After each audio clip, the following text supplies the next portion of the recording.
दादा, आपल्या देशात राष्ट्रीय गीत आणि राष्ट्रीय गान दोन्ही का आहेत? त्यामध्ये काय फरक आहे आणि ते दोन्ही इतके महत्त्वाचे का आहेत? खूप छान प्रश्न आहे रोहन. हे दोन्ही भारताचा अभिमान आणि वारसा दर्शवतात, पण त्यांची वेगळी कहाणी आणि महत्त्व आहे. मी तुला त्याबद्दल सविस्तर सांगतो. चल, आधी राष्ट्रगान म्हणजेच जन गण मन याबद्दल जाणून घेऊ आणि नंतर राष्ट्रीय गीत म्हणजेच वंदे मातरमची कहाणी समजून घेऊ. राष्ट्रीय गान जन गण मन 1911 साली रवींद्रनाथ टागोर यांनी बंगाली भाषेत लिहिले. 27 डिसेंबर 1911 रोजी भारतीय राष्ट्रीय काँग्रेसच्या कलकत्ता अधिवेशनात प्रथम गायले गेले. राष्ट्रीय गान म्हणून स्वीकृती 24 जानेवारी 1950 रोजी भारत प्रजासत्ताक होण्याच्या 2 दिवस आधी स्वीकृत झाले. याचे महत्त्व काय तर भारताच्या विविध राज्यांच्या संस्कृतीच्या आणि भाषांच्या एकतेचे प्रतीक आहे.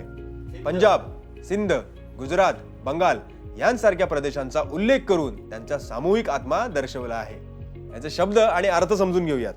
भारताला नैसर्गिक सौंदर्याने आणि दैवी मार्गदर्शनाने आशीर्वादित देश म्हणून वर्णन करतात. गाण्याचे पालन व नियम ते नेमके 52 सेकंदात गायले पाहिजे. ते गाण्याच्या वेळी उभे राहणे आवश्यक आहे, जे सन्मानाचे प्रतीक आहे. आता आपण पाहूयात राष्ट्रगीत वंदे मातरम. त्याचे उगम आणि त्याचे लेखक पाहूयात. 1870 मध्ये बंकिमचंद्र चट्टोपाध्याय यांनी लिहिले. त्यांच्या क्रांतिकारी कादंबरी आनंदमठचा भाग आहे.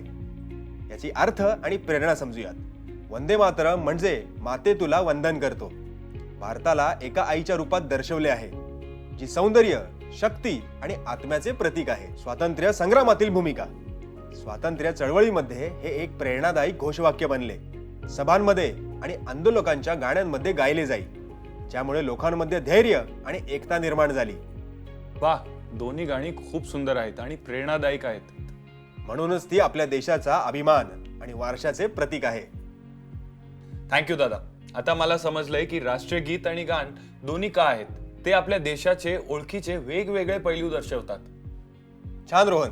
हे दोन्ही आपल्याला बलिदान आणि एकतेची आठवण करून देतात, जी आपल्या देशाची खरी ओळख आहे. हो दादा.